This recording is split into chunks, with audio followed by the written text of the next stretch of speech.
Hello, what happens when a Lutheran, a United Church of Christ member, and a Presbyterian get together and talk about religion? Please stay tuned and find out on this edition of Austin Faith Dialogue. Austin Faith Dialogue, at the crossroads of religion and life. A series highlighting the cultural and social interactions between the worshiping and religious communities in and around the capital city. Austin Faith Dialogue is brought to you by the Austin Metropolitan Ministries in cooperation with KXAN. Join us now in Austin Faith Dialogue.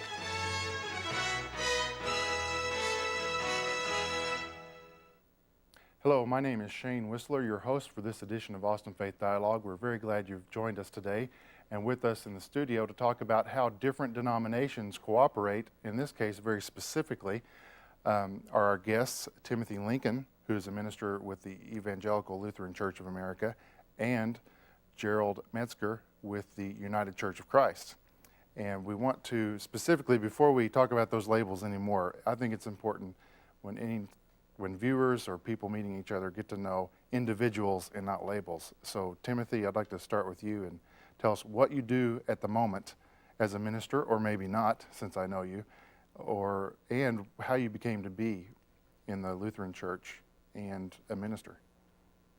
Well, currently my call is to be the director of the Stitt Library at Austin Presbyterian Theological Seminary. And since I am a Lutheran minister, I guess that's a witness to ecumenism right there. That's right. I was not born into a family that was part of the Lutheran Church. I was brought up in a conservative evangelical denomination in Minnesota. When I went to Concordia College in Moorhead, Minnesota, I started asking some questions and was very well supported by Lutheran friends and professors, and joined at that time the Lutheran Church in America.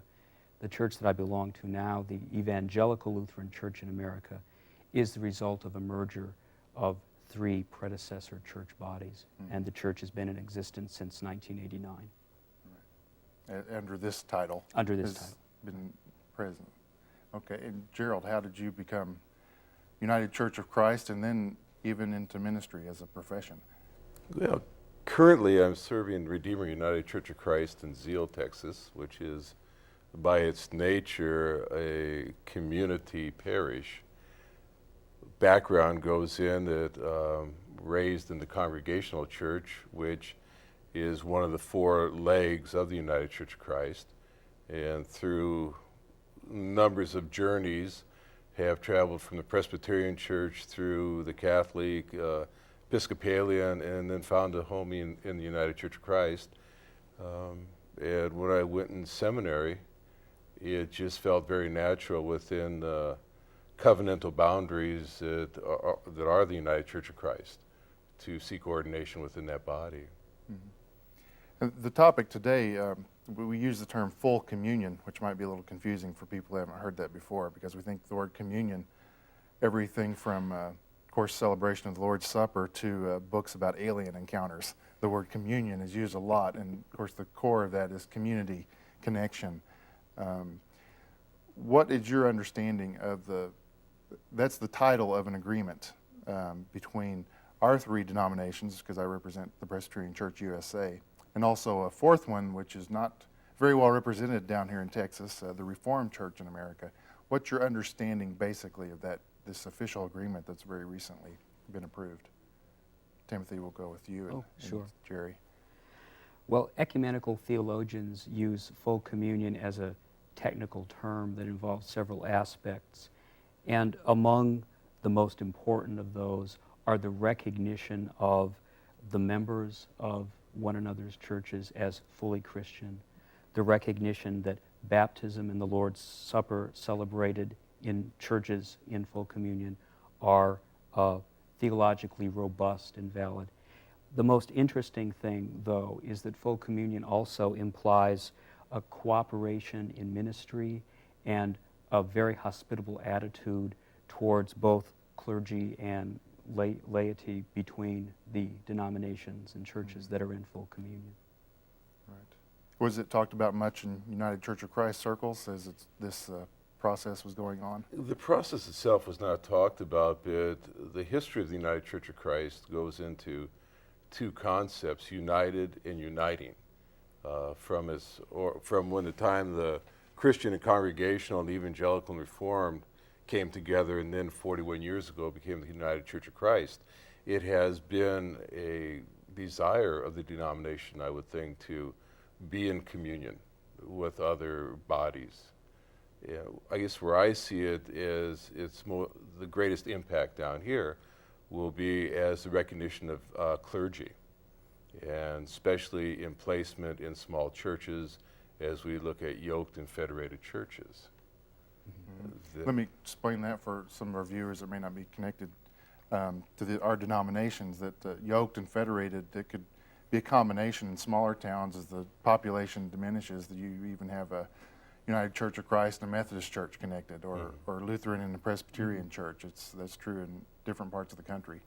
And I don't think our denominations are as known quite as well in this part of the South as in maybe the Southeast, and certainly not compared to the North, because I don't hear any Texas drawls from you. Where are you from originally? Montana, and then I went to New England. I did my seminary work in Boston, and then went back to Montana, and God's sense of humor called one day and said, "Have you ever seen Texas?" And I said I'd never had, so for 8 years I have now seen Texas. All right. Well, I'm glad you're here. I hope you're glad too, but I know Central Texas is a big shift, but I'm a transplant from Oklahoma. I'll say that out loud and proudly, but I love Central Texas. And Timothy, you mentioned earlier where you grew up. I grew up in the Twin Cities area of Minneapolis Right. and St. Paul. I was a Minnesotan before Garrison Keillor made it trendy. That's right. That's all most of us Texans know, because he was here recently with the show on the road, Prairie Home Right. Companion. Upper Midwestern Lutherans and Lutherans in Pennsylvania argue about where Lutherans are denser. And it's still an open question, but there are Lutheran folk all over, and a strong Lutheran community in Central Texas, Right. primarily German folks. Right. Before we go a little further, I'm afraid we may have lost a few people tuning in. When we talk about evangelical Lutheran or Reformed, these words, let's do just a thumbnail sketch of the beginning, because Lutheran Church, where it gets its name, would you tell folks what the birth of the Reformation was and who did that? Because I think some people don't really know even the names. Well, for good or for ill, in this country, the Lutheran Church bears the name of Martin Luther, who was a troublemaking professor of theology in Germany who was asking questions in the early 16th century about some of the practices in the Catholic Church of his day, and came to reclaim what he saw as a key New Testament insight, that what we do in response to God's love does not create God's love for us. This and a number of other of his views, as well as his characteristic vitriolic way of expressing himself, eventually led to his excommunication and the start of the Evangelical Party, or the Lutheran Church as it's come to be known in this country. Mm-hmm. So in Germany, we don't use the word Lutheran to describe the That's right. strain of It's, thought. evangelical would communicate the same Right. body of tradition and emphasis on the Augsburg Confession, Scripture and faith, Right. that here is identified as being distinctively Lutheran. Right. And what we hope a few people have heard or seen or read about is the legendary nailing of his 95, I sometimes call them complaints, is to use the vernacular term of his concern with that at that time the Catholic Church and the practices and things he suggested be changed. Right. Sometimes you see pictures of Luther and it looks like he's trying to knock down the door, Uh-huh. when what he was doing was posting some academic theses on the community bulletin board, but someone else took them down. And in an age where the printing press was the fax machine or email technology of its day, they were reproduced, and his views were spread very quickly throughout Right. Germany. Right. And I think it's interesting, this studio is located on Martin Luther King Jr. Boulevard, and most people know that name far better than Martin Luther, but assuming he was named after Martin Luther. So it's good. I think it's obviously, we wouldn't be in the profession if we didn't think it was fascinating, the church history, but most importantly, today, what's happening in the church. Could you describe a little bit, Jerry, about what it means to be Reformed as opposed to something, different denominations such as Southern Baptist or even Roman Catholic? Just what would you tell somebody coming, I'd like to join your church, but what's this Reformed theology? What does that mean? Again, you're just telling the person walking right in off the street. Number one, I would think that the person coming off the street would not ask that question. That's well said. Only because I think a person coming off the street would be more inclined to want to be part of a home, a Christian family. For me, what it would mean would be the fact that it takes us into a dimension where there is a desire to learn and grow. There are not the easy answers or somebody having an answer. For me, part of the Reformed tradition would be that there is no litmus test that you have to take, that if you walk on water and can jump 15 feet, then you become a good member of the church. And for me, that's more of what it means to be Reformed. So the Reformed church expression, I think Lutheran, even though Martin Luther started the Reformation, it's not really technically accurate to refer to it as a Reformed church, is it? Well, the way that the terms have come to be used, Reformed often is associated more with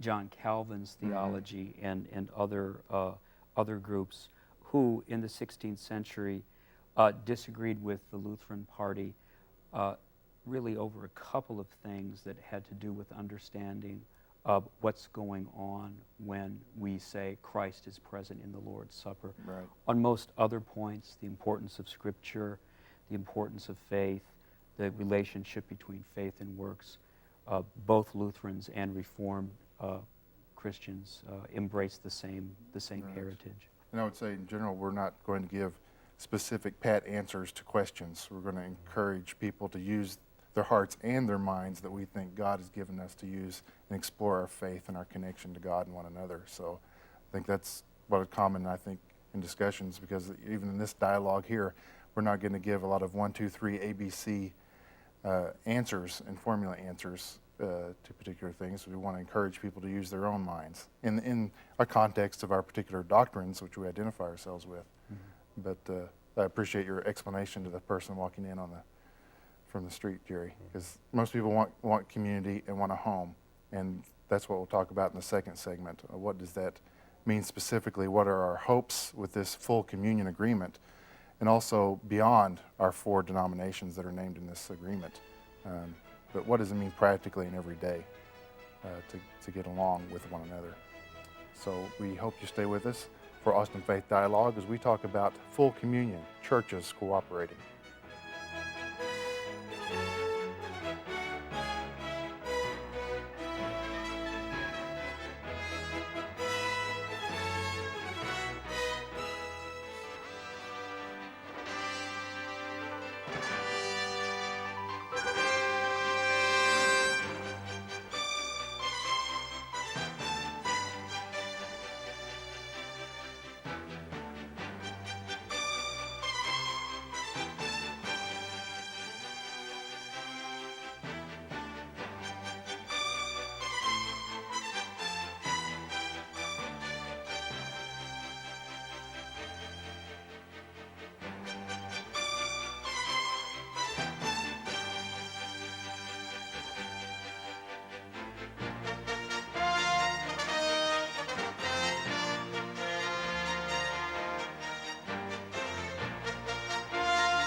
Hello, and welcome back to this edition of Austin Faith Dialogue, where we're talking about full communion. And that's a technical term for simply a formal cooperation between the Lutheran Church in America, the United Church of Christ, the Presbyterian Church USA, and the Reformed Church of America. So in just a moment, we'll show some websites. If these are new names and new denominations to you, they've been around literally for hundreds and hundreds of years, but in Central Texas, if you're not familiar with them, we'd like you to look them up on the web just to learn a little bit more about the folks we're talking about. And they're very well represented in Texas, and also well represented by Timothy Lincoln, a minister in the Evangelical Lutheran Church in America, and Gerald Metzger with the United Church of Christ. When I went to seminary, I'm a second career person. I didn't ask if either of you are second career theologians, so to speak. Did you have careers before? Well, I went to seminary more or less after college. I'm sort of a second career librarian. Right. That's right. You merge those two careers nicely at Austin Seminary, at the Stitt Library. Yeah, I worked with the probation office, and I was the director of a counseling center, and then went into seminary. Okay, good. And both of you, and I as well, have had a variety of experiences with other groups, other church expressions, whether they're denominational or college-based. It gives a good appreciation for the variety of expression out there, and also maybe sometimes the absurdity of splitting hairs and dividing people. As I was saying, I went to seminary, and one of the first lectures I heard was a woman named Rachel Hinderlight, a woman who was ordained in the Presbyterian Church, and she was quoted as saying that for her, evidence of original sin needs no more evidence than the fact we have so many different denominations, so many different Christian named groups that have splintered from one another. And she said that's the only evidence of original sin she needs to see. What's your reaction to a statement like that? How do you feel about our hair-splitting differences? Well, I enjoy theology, so I enjoy talking to people who have different points of view than I do. Sometimes I don't even agree with myself. Traditionally, though, Christians have tended, especially Christians who identify doctrine, right doctrine, as being important, and certainly Lutherans would want to have right doctrine. We've tended to see right doctrine as being expressible fundamentally in one way, therefore other ways must be defective in some sense. Part of, I think, God's gift in our time in the ecumenical movement is that we see the difference between unity and homogeneity. Mm-hmm. Say a little bit more about that. Well, if you see that unity is homogeneity, then for our three denominations to be in full communion means that unless we're already all alike, something has to give, and we should in principle become more and more alike. But if you see unity as being expressed through diversity, just as the unity in a marriage is a true unity between a husband and a wife, both of whom are individuals, may have very different zests for work, very different hobbies and so on, but yet it's really a marriage. If you see an ecumenical partnership that way, then I, as a Lutheran, can learn to appreciate some things about the United Church of Christ that aren't part of my tradition, and I can be enriched by them. And at the same time, I hope that some of the things that the Lutheran Church does, some of our practices, maybe some of our innovations in mission or ministry, might be helpful to the UCC or to people in the PCUSA as well. Yeah, learn from the different perspectives. Exactly. Jerry, what's been your experience with people that are hair-splitting over the differences in different churches, and what are your hopes for bringing folks together? I need to go back to seminary. I had an incredible professor of theology who has now died with cancer, and he reminded us that there is an incredible reason why we have so many different denominations. He said if we didn't have them, it would be like waking up each morning and looking before you and seeing a great big bowl of mush and try to get excited about eating it. And I think he's right. I probably would never want to become a quote-unquote Lutheran pastor or a Presbyterian pastor, but I enjoy the opportunities to work with Lutheran pastors, Presbyterian pastors, Roman Catholic priests, Baptist pastors, and I enjoy the fact that within our diversity, there is an ability to work together for a greater goal or greater good than what we would do in our own little circles. Sometimes our circles become so small that all we can see is the doctrines or the creeds that have created who we are. And if we begin looking at those as what they were designed to do, but what they can grow and become, I think we're going to grow.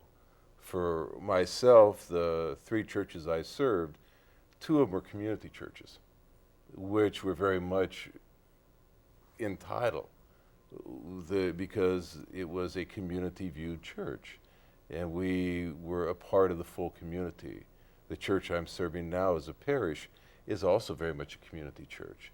Theological boundaries have been crossed so often, and I think you may find that more often in the United Church of Christ than in the Lutheran or in the Presbyterian Church. And so for that reason, I really celebrate the fact that we are now sitting down and saying that the one piece that was to unite people, and that being communion, has so often divided them. And if we can sit down at table in communion, sit down in opportunities like this, or in Habitat, or in crop walks, or any of these things, and share our diversity, celebrate it, but remember whose children we are and what Christ we serve. Then all of a sudden, what the author you quoted said makes both sense and also doesn't make sense. Because as long as there are more than one person in the world, there are more than one ways of looking at an apple. Right. And I think that's much what we're doing. So we see in the media the tendency to put labels on everything, especially the L word and the C word, always needed to use to divide people, let alone Democrat and Republican. But we're talking about things that aren't very popular, to defy the labels and to look at not just who we are, but whose we are in the context of faith. We are all children of God, and I think our denominations try to do that as best we can, certainly not perfectly, because we are prone to make the mistakes, but the focus is who we belong to, and that's what unites us. Could you tell us where Zeal is for the folks new to Central Texas? I know it's south of here, and I've actually been through there. Zeal, Texas is, I remember how I got home. It's on Interstate 10 between San Antonio and Seguin, Texas. It is south of that Interstate 10. It is a community of about 40 people, 40 to 50 people, who came from a very strong German heritage out of the Galveston depot. And it has been a church that has thrived. It has been a family. It has been the community. And it's a parish, meaning that there's really no boundaries. Right. Your congregation has a lot more than 40 people in it, I believe, on the Our membership. congregation right now is over 400 members. Right. So it's nice to have people drawing people from near and far. And again, part of that community, at one point, 90% were coming from the Roman Catholic tradition. There is not a lot of United Church of Christ people in Texas. Austin has 2 United Church, well, one merged with the Disciples. San Antonio itself has 2 United Church of Christ. So we get somewhat confused with the Church of Christ, which we're not. People often probably ask you, now, you're the folks that don't have musical instruments, right? Yes, and what do we you say, no, come in, and our organist will be here in a minute. And so we get confused that way, but I think that it's something that we live with and celebrate. Right. I think perhaps we could agree that we can learn from churches as different as the United Church of Christ and Church of Christ. We have so much to offer one another if we just sit still and listen, not worry about talking quite as much. What are your hopes, Timothy, for because we did mention Roman Catholic Church. Those are kind of the poles. I imagine us, and probably my egocentric perspective of that we're kind of in the middle, and then we have maybe the Southern Baptist Convention on one one side, and then the Roman Catholic Church on another side, and there's this incredible array of expressions, but those are kind of the farthest reaches of people cooperating. What is your hope specifically with the Lutheran Church cooperating with the Roman Catholic Church and vice versa? Well, ecumenism and church cooperation is rather complicated. Just this year, the Catholic Church, in its worldwide official expression out of the Vatican, announced that it had agreed with the Lutheran Church, or at least the Lutheran churches as they are part of the Lutheran World Federation, on one of the fundamental issues of the Protestant Reformation, the doctrine of justification. For the first time in 450 years, both Reformation churches, at least Lutheran ones, and Catholics say we share a consensus about how we come into a right relationship with God. And that's tremendous, just that alone, to have somewhat of an agreement on that level, because the Reformation started, That's very right. early in the 1500s, and I've forgotten the date, but it's been 450 years. That's the fundamental theological point. Theoretically, we Protestants are out of business. Now, what's that going to mean in Central Texas or in the United States or in Peru? Well, that's very complicated since the Catholic Church is so large and diverse. Like politics, Christian cooperation is always local. Right. When the congregation that I belong to, Peace Lutheran Church in Austin, added on to our building a year or so ago, we received, without asking, a lovely gift from St. Thomas More Catholic Church, our neighbors right down the road, to help us build our building. Right. That's very quiet and was not in any newspaper, but it's a fact of Christian cooperation. And that kind of cooperation has been going on for a long time. And it needs no paperwork. We are talking about the paperwork, but I think that's a good place to conclude our discussion today. What does it matter to the regular person who's not going to ask the technical questions? It means that we're going to cooperate. And for people, we do want to remind up on the screen the websites to learn a little bit more. A closing thought, Jerry, on what your hopes are, cooperation. You mentioned Habitat for Humanity and you mentioned crop walks. What's your hope with this Christian unity? I hope it keeps on going the way it does, that we realize, as I said, that we are children of God and we serve the same Christ. And we're servants, and how do we celebrate that servanthood? How do we keep our unique diversity? And how do we work together? There is an incredible harvest out there that we need to be a part of. That's right. And Well, how do we work together and get dirty together and enjoy it? that's right. Well, in the name of unity, I thank you for being here and hope you learn more about how we can all cooperate with our differences. That's all for Austin Faith Dialogue. Peace be with you.